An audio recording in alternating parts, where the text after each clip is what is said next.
Hola, ¿qué tal? Bienvenidos. Aquí empieza El Mundo Ahora por France 24. Yo soy Andrés Mesa Muñoz y a continuación los titulares.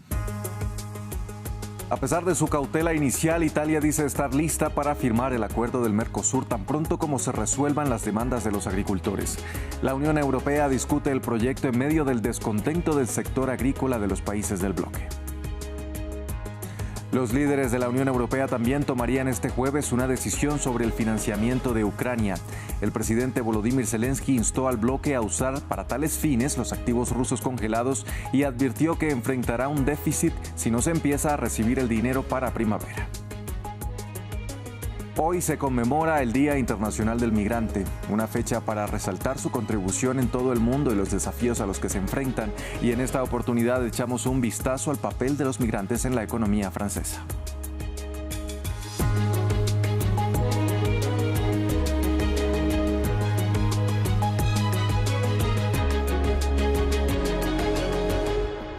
Vamos a iniciar en Europa. Los líderes de la Unión Europea debaten si respaldarán o no el polémico acuerdo comercial con el Mercosur. La primera ministra de Italia, Giorgia Meloni, y quien se había mostrado cautelosa al respecto, dijo que estaba lista para firmar el acuerdo cuando se hayan resuelto las demandas de los agricultores. La posición de Meloni fue ratificada por el presidente de Brasil, Luis Ignacio Lula da Silva, quien este jueves sostuvo una llamada con la premier italiana, quien le pidió paciencia y un plazo de unos días para llegar a un acuerdo. Lula, quien ostenta la presidencia pro tempore del grupo, agregó que llevará la propuesta a la cumbre del Mercosur el sábado y que sea el bloque el que decida qué pasos tomar. A minha surpresa foi ontem ao saber, ontem não, acho que Me sorprendió enteramente hace 2 días de que Italia, al igual que Francia, no está dispuesta a firmar el acuerdo debido a la confusión política entre los agricultores italianos. En conversaciones con Meloni, me recalcó que no se opone al acuerdo. Está encontrando resistencia política por parte de agricultores italianos, pero está segura de que los convencerá de aceptar el acuerdo. Luego me pidió paciencia durante una semana, 10 días o un mes como máximo, y que Italia apoyaría el acuerdo. El acuerdo comercial del Mercosur con la Unión Europea, que lleva más de 2 décadas de negociaciones, ha generado resistencia en el sector agrícola del bloque, que teme que los productos baratos inunden el mercado en detrimento de la producción europea. Miles de personas se manifestaron en Bruselas. La movilización derivó en enfrentamientos con la policía. Veamos el informe. Dudas y protestas en Bruselas contra el acuerdo entre la Unión Europea y el Mercosur. Miles de agricultores se movilizaron en la capital belga mientras se reúnen los líderes europeos.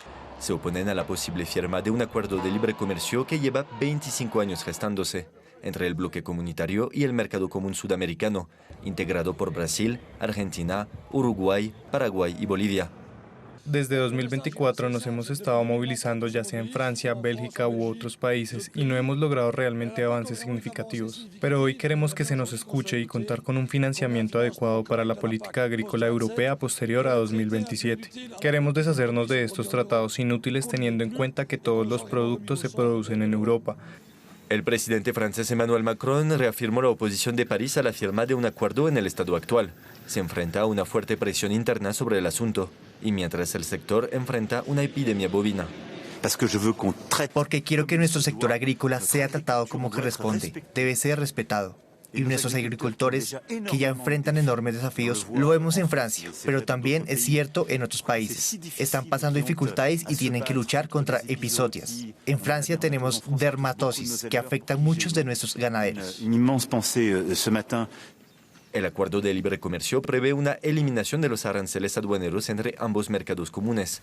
Concluido a finales de 2024 y respaldado por Alemania y España, el acuerdo está aún pendiente de ratificación. El líder brasileño, tras un ultimátum ayer sobre el acuerdo, declaró el jueves que consultará a los demás países del Mercosur para otorgar un plazo extra de un mes solicitado por la primera ministra italiana Giorgia Meloni para poder alcanzar un acuerdo con los agricultores europeos. Francia intenta reunir una minoría de bloqueo apoyándose, entre otros, en Polonia, Italia, Austria y Hungría.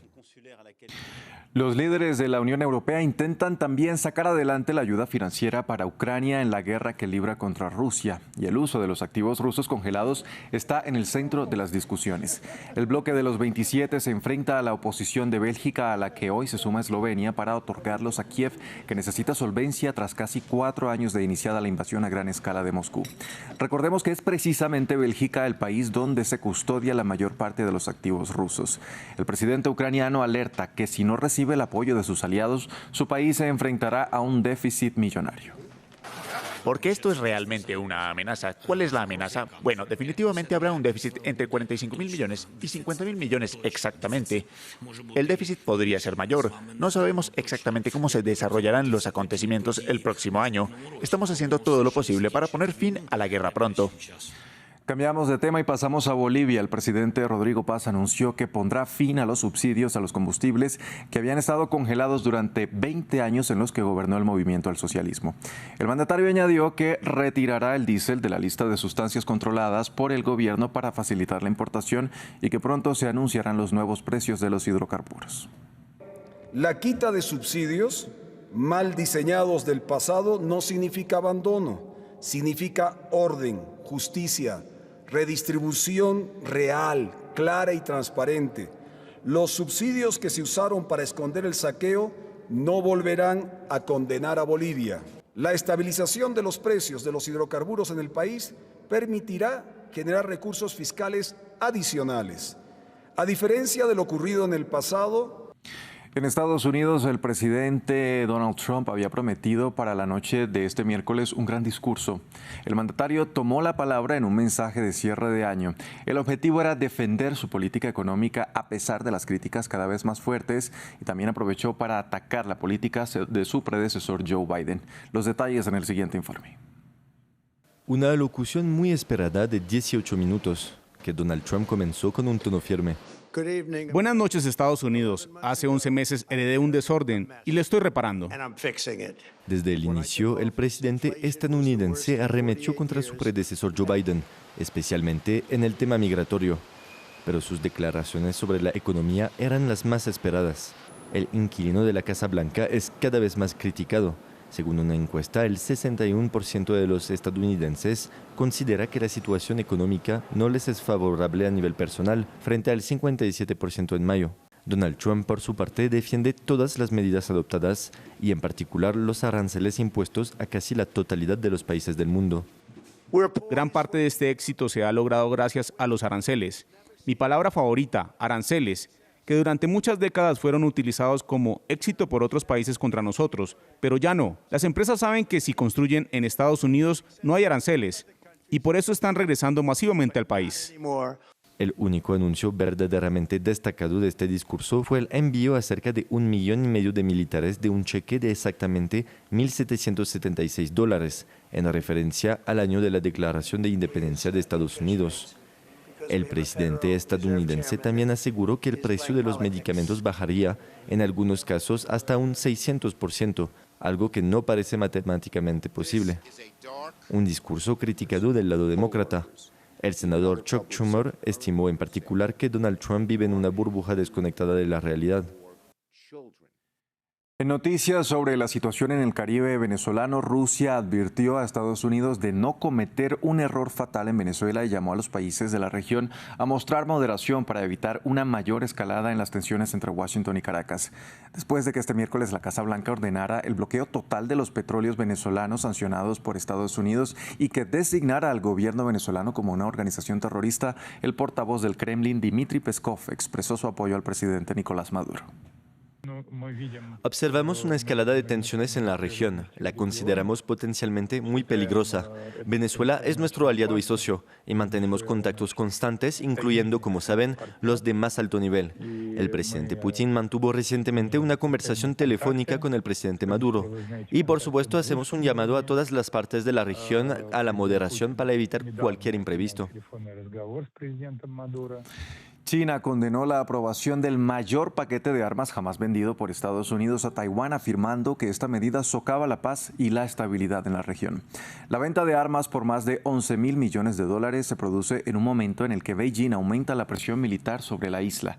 La administración de Donald Trump ha presionado a Taipei para que tome más medidas para protegerse. Los detalles a continuación.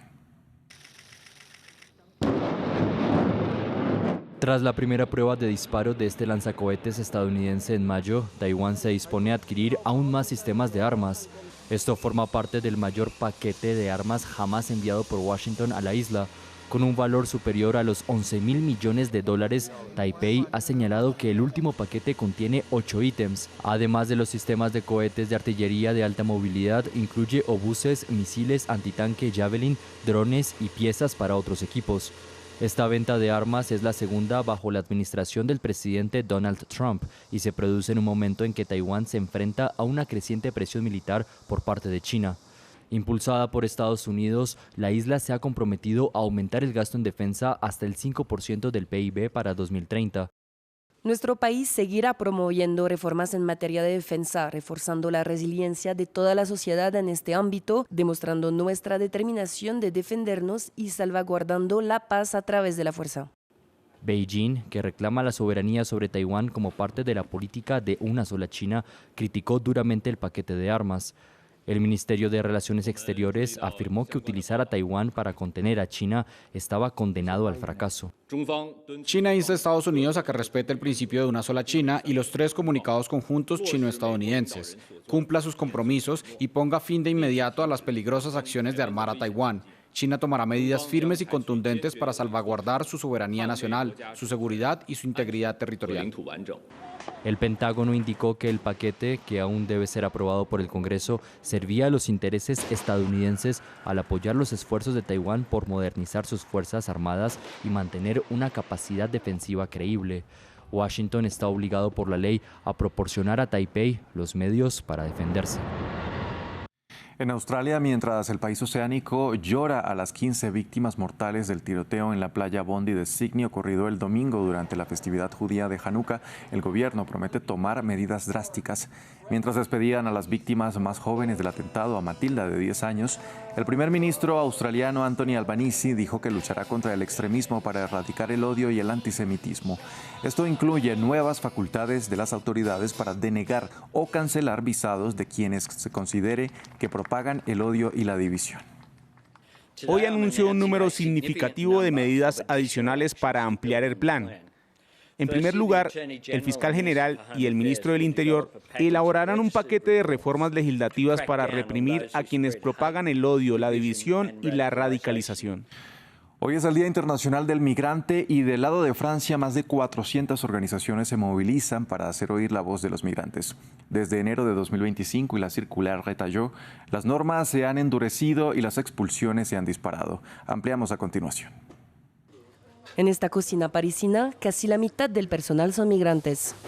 Baba es senegalés, llegó a Francia en 2009 y le tomó 8 años conseguir sus papeles. Todo es difícil, las citas, el papeleo, todo. Hay que ser paciente y esperar años para conseguir los documentos. Es una lucha. A veces duermes en la calle, a veces no tienes dónde dormir. Así fue mi vida durante 8 años. La policía te detiene, te asusta. Esa es la realidad. El jefe de Baba sabe que su cocina no puede funcionar sin trabajadores migrantes, especialmente este año en el que los restaurantes franceses tienen un déficit de 336.000 empleados, según la agencia de empleo del gobierno francés. Hoy en día todo el sector de la restauración reconoce que la inmigración forma parte de nuestro negocio. Mañana no habrá restaurantes sin trabajadores migrantes, así de sencillo. Tenemos que ser inclusivos, de lo contrario muchos negocios en Francia tendrían que cerrar sus puertas. No se trata solo de los restaurantes. Desde la construcción hasta la limpieza, sectores enteros dependen de la mano de obra migrante, a pesar de que las normas que rigen sus vidas se han endurecido desde enero. Renovar los papeles es un sinfín de problemas. Cada semana, el grupo de campaña Solidarity March reúne a trabajadores indocumentados y a quienes los apoyan en su lucha por sus derechos. Pedimos que se concedan documentos a todas las personas indocumentadas, así como pleno acceso a la educación, la sanidad, la vivienda y la cultura para todos, y el fin de las redadas policiales y la violencia. En 2024, Francia expulsó a más de 21.000 migrantes indocumentados, lo que supone un aumento del 27% con respecto al año anterior, según el Ministerio del Interior. Hasta aquí ese informativo. Gracias por acompañarnos.